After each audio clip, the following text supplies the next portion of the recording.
سامعین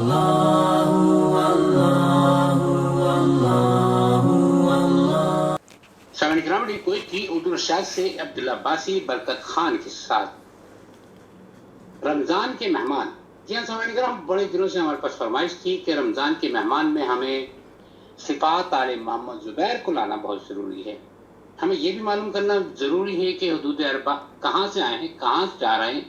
ہمیشہ مولانا صفات آل محمد زبیر کے خطبات، ان کے سوالات، ان کے جوابات آپ سنتے رہتے ہیں، مگر آج ہماری کوشش ہے کہ مولانا صاحب سے وہ بھی سب معلوم کریں گے جو انہوں نے آج تک کسی کو نہیں بتایا، مگر ہمارے ذریعے آپ کی سماعتوں تک انشاءاللہ ضرور پہنچے گا۔ بات محرم کی بھی اس کے ساتھ ساتھ ہم سامعین کرام کچھ باتیں رمضان المبارک کی بھی کریں گے اور کچھ وہ بھی باتیں کریں گے جو آپ سننا چاہتے ہیں، مگر وہی بات سب سے پہلے بہت پیار سے، اخلاص سے اور محبت کے ساتھ السلام علیکم ورحمۃ اللہ وبرکاتہ۔ مولانا صاحب کیا حال چال ہیں؟ وعلیکم السلام ورحمۃ اللہ وبرکاتہ۔ بہت بہت شکریہ عبداللہ بھائی کہ آپ نے ہمیں اپنا مہمان بنایا اور رمضان کے مہمان میں دعوت دی۔ ہم آپ کے لیے دعا کرتے ہیں کہ اللہ تعالیٰ آپ کو سلامت رکھے اور رمضان کے اس مہینہ کو ہم سب کے لیے بابرکت بنائے، آمین یا رب العالمین۔ آمین، اللہم آمین، اللہم آمین۔ مولانا صاحب کیا حال چال ہے، کیسی طبیعت ہے، کیسے ہیں آپ؟ ٹھیک ہیں اب؟ الحمدللہ، اللہ کا شکر ہے اور اللہ تعالیٰ ہم سب کو صحت اور عافیت کے ساتھ رکھے۔ آمین، اللہم آمین۔ اچھا مولانا صاحب، وہی کہ پرانی بھولی پچھلی یہ یادوں میں اگر جائیں کہ مولانا صاحب کہاں سے تعلق ہے، کہاں سے آئے ہیں، کہاں جانا چاہتے تھے، کیا بننا چاہتے تھے اور کیا بن گئے؟ جی عبداللہ بھائی، بچپن کی یادیں تو بہت ساری ہیں، البتہ ہم نے زندگی میں یہ سیکھا کہ آدمی اگر ٹھان لے تو کوئی بھی کام اس کے حق میں مشکل نہیں ہے۔ صحیح۔ بس شرط یہ ہے کہ انسان محنت کرے، کوشش کرے، وقت لگائے۔ صحیح۔ جہاں تک کہ میرا تعلق ہے تو ہندوستان کی ریاست بہار کے ایک ضلع شیوہر سے میں تعلق رکھتا ہوں اور ابتدائی تعلیم ہم نے اپنے ننیہال میں حاصل کی۔ پھر بہار کے ایک مشہور دانشگاہ جو ہمارے علاقہ ہی میں واقع ہے، وہیں ہم نے 8 سال گزارا اور وہیں سے ہم نے عالمیت کی اور فضیلت کی تعلیم حاصل کی۔ اللہ اکبر، سبحان اللہ، سبحان اللہ۔ وہاں سے فراغت کے بعد مدینہ یونیورسٹی میں داخلہ کے لیے انٹرویو دیا اور الحمدللہ وہاں سے منظوری بھی آ گئی، چنانچہ ہم مدینہ گئے اور مدینہ یونیورسٹی کے شریعہ کالج سے ہم نے فقہ اور قضاء میں 4 سالہ تخصص کا کورس کیا۔ ماشاءاللہ، سبحان اللہ، سبحان اللہ۔ مدینہ کے 4 سالہ جو ایام تھے واقعی بہت خوشگوار گزرے۔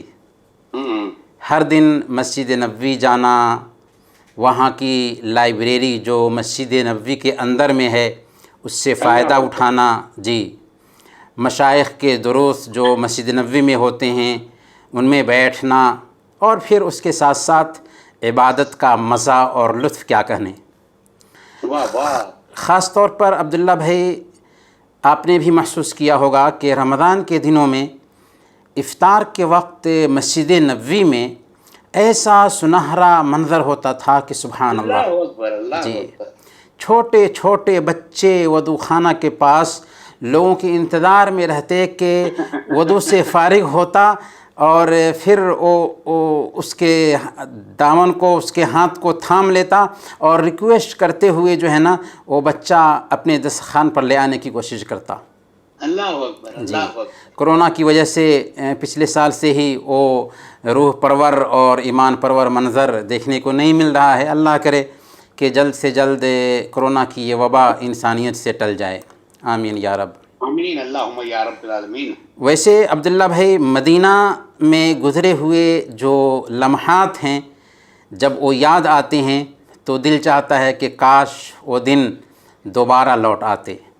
اللہ اکبر۔ جی، برکیف عبداللہ بھائی مدینہ یونیورسٹی سے فراغت ہماری 2003 میں ہوئی اور اسی سال لجنۃ التعریف بالاسلام کویت یعنی IPC والوں نے ہمیں کویت بلا لیا اور تب سے اب تک ہم دعوت دین اور اسلام کی خدمت میں لگے ہوئے ہیں۔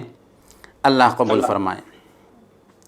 کویت میں عبداللہ بھائی یہاں دعوت کا اچھا خاصا کام کرنے کا موقع ملا، اور الحمدللہ شروع سے جیسا ذہن تھا اسی ذہن کے حساب سے کام بھی ملا، اور اعلیٰ پیمانے پر یہاں پر آن لائن دعوت کا کام کرنے کا موقع ملا۔ پھر اللہ تعالیٰ نے موقع دیا کہ یہاں سے ایک مصباح نام کا ایک رسالہ بھی جاری کیا، جسے کویت میں بھی اور کویت سے باہر بھی تمام حلقوں میں پسند کیا گیا۔ اسی طریقے سے ریڈیو کویت سے بھی جڑنے کا موقع ملا، اور آپ جیسے احباب جو مخلص احباب تھے ان سے تعلقات ہوئے، آپ سب کی محبتیں ملیں، اور الحمدللہ یہ ساری محبتیں اب تک جاری ہیں۔ اللہ تعالیٰ جب تک مولانا صاحب بہت زبردست بات، وہ پرانی یادیں آپ نے تازہ کر دی۔ جی ہاں، مجھے وہ مدینے کے منظر، مدینے کی یادیں جب آپ نے یاد دلائیں تو میں اس کا چشمدید گواہ ہوں جی ہاں بالکل۔ کہ مدینہ مسجد نبوی کے حرم کے پاس ہم لوگ گئے تو میرے ہاتھ میں ایک چھوٹا سا شاپر تھا جو کہ میں لے کے گیا تھا افطار میں، کہ یار ہم لوگوں کو اگر وہاں موقع نہیں، کیونکہ پہلی دفعہ گیا تھا، فرسٹ ٹائم جب بہت پہلے گیا تھا، جی ہاں، تو وہ شاپر بھی لے کر گیا تھا، ساتھ کے کچھ فروٹس میں نے رکھے ہوئے تھے، مگر وہاں پہنچا تو 2 بچے آئے بھاگتے ہوئے میرے پاس، اور دونوں ہاتھ سے پکڑ لیا، جی ہاں ہاتھ کو بالکل، چوما، اور کہنے لگے کہ فضل یا شباب انت تعلم آئے، انہوں نے کافی اتنی میں نے کہا کہ آپ کس کے بیٹے ہو بیٹا؟ ہاں ہاں، میں سمجھا کہ شاید میرے کسی دوست کا بیٹا ہے، کون ہے یہ، میں جانتا بھی نہیں۔ بلکہ عبداللہ بھائی ایک مرتبہ میرے ساتھ بھی ایسے ہی واقعہ ہوا کہ ایک بچے سے میں نے ہاتھ چھڑا دیا، تو بعد میں اس کے چہرے پر اس کا روحان سا چہرہ بن گیا اور عجیب کیفیت اس کی ہونے لگی۔ بالآخر میں نے اس کا ہاتھ تھاما اور اس کے ساتھ ہو کر کے اس کے استخوان پہ جا کر کے بیٹھا۔ تو واقعی مدینہ کی گلیاں واقعی یاد آتی ہیں تو جذبات بے قابو ہو جاتے ہیں۔ وہی مدینے والوں کی بات ہے۔ ابھی مولانا احمد علی سراج صاحب سے بھی میری بات ہو رہی تھی، تو ان کے ساتھ ایک ہم نے پروگرام کیا تھا، آؤ مدینے چلیں، جو رمضان میں بھیجیں گے ہم اس دفعہ بھی۔ جی ہاں، تو وہاں پہ مسجد کے حرم میں ہم نے بیٹھ کے وہ ریکارڈنگ کی، پھر اس کے بعد گاڑی میں کئی مختلف جگہوں پہ مقامات پہ گئے، جی اور یعنی کہتے ہیں نا لائیو پروگرام ریکارڈ کیے سارے ہم نے مولانا احمد علی سراج کے ساتھ، بڑے مزے کا، اور کیا منظر تھا وہ، کیا مزہ تھا۔ اللہ اکبر، اللہ ان کو سلامت رکھے، وہ منظر دوبارہ واپس آ جائے۔ آمین یا رب، آمین۔ تو مولانا صاحب باتوں کو سلسلہ تھوڑا سا اور آگے بڑھائیں گے تو تعلیم کا سلسلہ، تو مقصد باٹم لائن اس کی یہ کہ آپ نے جو چاہا تھا وہی بنے۔ ہاں عبداللہ بھائی، اصل میں وہی چیز ہے کہ ہماری خواہش تھی کہ دین کی دعوت کا موقع ملے، اور الحمدللہ دین کی خدمت کرنے کا موقع ملا، اور جب تک زندگی باقی ہے دین کی خدمت میں لگے رہیں گے انشاءاللہ۔ کہتے ہیں نا کہ میری زندگی کا مقصد تیرے دین کی سرفرازی، میں اسی لیے مسلمان، میں اسی لیے نمازی۔ اللہ اکبر، میں اور بالکل عبداللہ بھائی، ہم سب کی ذمہ داری بنتی ہے، ہر مسلمان کی ذمہ داری بنتی ہے کہ وہ 24 گھنٹوں کی مشغولیتوں میں سے کچھ وقت دین کی خدمت کے لیے بھی نکالے۔ کیوں؟ اس لیے کہ عبداللہ بھائی ہم سب کے آئیڈیل پیارے نبی محمد صلی اللہ علیہ وسلم ہیں، جنہوں نے اپنی 23 سالہ نبوت کی زندگی انسانوں کی خیرخواہی میں بتائی تھی۔ بے شک۔ جی، اچھا مولانا صاحب، وہی بات ہے کہ تھوڑی سی اگر آئی پی سی کی اگر ہم بات کریں کہ یہ آئی پی سی ایک ایسا ادارہ ہے جو کہ خاص طور پہ نو مسلموں کے لیے زیادہ بہتر علاقہ ہے، یعنی مسلمان جو لوگ بچے ہو، نئے لوگ آتے ہیں، جی ہاں، ان کو تربیت زیادہ دی جاتی ہے وہاں پہ، کیا طریقہ کار ہے؟ ہاں الحمدللہ، لجنۃ التعریف بالاسلام کویت میں جو لوگ بھی آتے ہیں اسلام کو جاننے کے لیے، الحمدللہ ان کے سامنے اسلام کا تعارف کرایا جاتا ہے، اور اگر ان کو پسند ہوا تو ان کے لیے یہ آسانی ہوتی ہے کہ وہ اسلام قبول کر لیں اور پھر اسلام کو سیکھنا شروع کر دیں۔ اور الحمدللہ ہمارے پاس کلاسز رکھے گئے ہیں باضابطہ، کلاس میں جیسے مدارس کے اندر کلاسز ترتیب کے ساتھ میں ہوتے ہیں، بالکل ویسے ہی ہمارے پاس یہ کلاسز ہیں، ہر زبان کے کلاسز ہوتے ہیں، اور وہاں پر نو مسلم آتے ہیں، اسلام سیکھتے ہیں اور اسلام پر تربیت حاصل کرتے ہیں الحمدللہ۔ سبحان اللہ۔ اچھا مولانا صاحب، ایک چیز اور ہے، جیسے ہمارے ریڈیو کویت اردو سروس کو سننے والے بہت سارے غیر مسلم بھی ہیں، تو اگر وہ مسلمان ہونا چاہیں تو کیا آپ کو فون کریں؟ کس ذریعے سے آپ وہ، یا صرف آپ آئی پی سی چلے جائیں سیدھے، یا کیا ریڈیو میں ہو سکتا ہے ایسا؟ ہاں بالکل، آن لائن وہ فون کر سکتے ہیں، اسلام کے بارے میں جاننا ہے تو اسلام کے بارے میں جانکاری لے سکتے ہیں۔ اصل بات یہ ہے کہ عبداللہ بھائی، اسلام کسی بھی انسان پر دھرم قبول کرنے کے لیے دباؤ نہیں ڈالتا۔ اللہ نے قرآن میں بیان فرمایا لا اکراہ فی الدین، دین میں کوئی زور زبردستی نہیں۔ لیکن یہ دین جو ہے نا، صرف مسلمانوں کا نہیں ہے، یہ دین صرف عربوں کا نہیں ہے، بلکہ یہ دین انسانیت کا ہے، انسان اور جنات کا ہے، سارے انسانوں کے لیے یہ دین آیا ہے۔ قرآن صرف مسلمانوں کا نہیں ہے، محمد صلی اللہ علیہ وسلم صرف مسلمانوں کے نہیں ہیں، بلکہ انسانیت کا یہ دین ہے، انسانیت کے لیے قرآن ہے، انسانیت کے لیے محمد صلی اللہ علیہ وسلم ہے۔ اس لیے انسانیت کو چاہیے کہ وہ اس دین کی کھوج کرے جو دین ان کا ہے، مسلمانوں کا نہیں۔ ایسی حالت میں اگر کوئی بھائی اسلام کو جاننا چاہتے ہیں تو آن لائن وہ فون کر سکتے ہیں، بات کر سکتے ہیں، ان کے سامنے اسلام کی تعلیمات رکھی جائیں گی، اسلام کی بیوٹیز رکھی جائیں گی۔ اس کے بعد ان کی اپنی پسند، اگر وہ چاہیں فیصلہ کرنا چاہیں تو اسلام کو اپنائیں اور اسلام کو سیکھیں، اگر نہیں تو کوئی ان کی اپنی مرضی، لیکن اسلام کو جاننے کی کوشش بہرحال کرنی چاہیے۔ یعنی اسی کے اندر ایک سوال بڑا اچھا آتا ہے کہ بس یہ کہ یہ دین اسلام جو ہے انسانوں کا مذہب ہے، صحیح ہو گیا، جی ہاں ٹھیک ہے، مگر وہ شرط رکھ دی گئی ہے جنت میں جانے کے لیے کہ مسلمان ہونا ضروری ہے۔ ہاں جی ہاں عبداللہ بھائی، یہ بات اللہ کے نبی صلی اللہ علیہ وسلم نے اپنی حدیث میں بیان فرمائی ہے، اور قرآن کریم میں بھی یہ بات واضح طور پر بیان کر دی گئی ہے۔ قرآن نے کہا، سورہ آل عمران آیت نمبر 19، ان الدین عند اللہ الاسلام، اللہ کی نظر میں سچا دین اسلام ہی ہے۔ اور سورہ آل عمران آیت نمبر 85 میں اللہ تعالیٰ نے بیان فرمایا، وَمَن يَبْتَغِ غَيْرَ الْإِسْلَامِ دِينًا فَلَن يُقْبَلَ مِنْهُ وَهُوَ فِي الْآخِرَةِ مِنَ الْخَاسِرِينَ، جو کوئی اسلام کے علاوہ کوئی اور دین قبول کرے گا وہ اس سے قبول نہیں کیا جائے گا، اور آخرت میں وہ گھاٹا اٹھانے والوں میں سے ہوگا۔ اور محمد صلی اللہ علیہ وسلم نے صحیح مسلم کی روایت کے مطابق بیان فرمایا کہ والذی نفسی بیدہ لا یسمع بی احد من هذه الامہ یہودی ولا نصرانی ثم يموت ولم يؤمن بالذی ارسلت به الا كان من اصحاب النار، قسم ہے اس ذات کی جس کے ہاتھ میں میری جان ہے، جو کوئی بھی اس امت کا، چاہے وہ یہودی ہو یا عیسائی ہو، میرے پیغام کے بارے میں سنتا ہے اور اسلام قبول کیے بغیر مر جاتا ہے، وہ جہنم میں جائے گا۔ یہ وہ عقیدہ ہے جس پر ہم ایمان رکھتے ہیں اور جس کے بغیر واقعی ایک انسان کو نجات نہیں مل سکتی ہے۔ اسی لیے ہم نے کہا عبداللہ بھائی کہ اسلام سارے انسانوں کے لیے ہے۔ ایک مسلمان اگر اپنے بھائیوں کی خیرخواہی نہیں کرتا، جن کے ساتھ وہ اٹھتا بیٹھتا ہے، ان تک اسلام کا پیغام نہیں پہنچاتا، اگرچہ اس کے ساتھ میں بہت اچھا معاملہ کیا دنیا میں، لیکن اسلام کا پیغام نہیں پہنچایا اس تک، تو وہ اس کے ساتھ بہت بڑا ظلم کر رہا ہے کہ اس کو اس کے دین کے بارے میں نہیں بتایا۔ تو ہمیں چاہیے کہ انسانوں تک اس کے دین کا تعارف کرائیں، اور واقعی اسلام جو ہے نا سارے انسانوں کے لیے ہے، اور اسلام میں ہی انسانیت کی نجات ہے، اس لیے اسلام کو جاننے کی کوشش کرنی ہی چاہیے۔ وہی بات ہے نا کہ میں نے کہیں سنا تھا کہ صاحب کہہ رہے تھے کہ وہ اگر تم اپنے بھائی سے یا اپنے کسی جاننے والے سے بہت زیادہ محبت کرتے ہو نا، تو اس کو اسلام کی طرف لے کر آ جاؤ۔ جی ہاں بالکل بالکل، دنیا تو ذرا سی ہے، دنیا تو ذرا سی ہے، یعنی یہ دنیا جس میں ہم اور آپ جی رہے ہیں 60 سال اور 70 سال کی زندگی ہے، اور یہ زندگی اس لیے دی گئی ہے تاکہ ہم اس اللہ کے بتائے ہوئے قانون کے مطابق زندگی گزارے، اور پھر ہم کو اور آپ کو مرنا ہے، مرنے کے بعد اپنے رب کے پاس پہنچنا ہے۔ اگر ہم نے اللہ کے دیے ہوئے قانون کے مطابق زندگی گزاری ہوگی تبھی ہمیں آخرت میں نجات ملے گی۔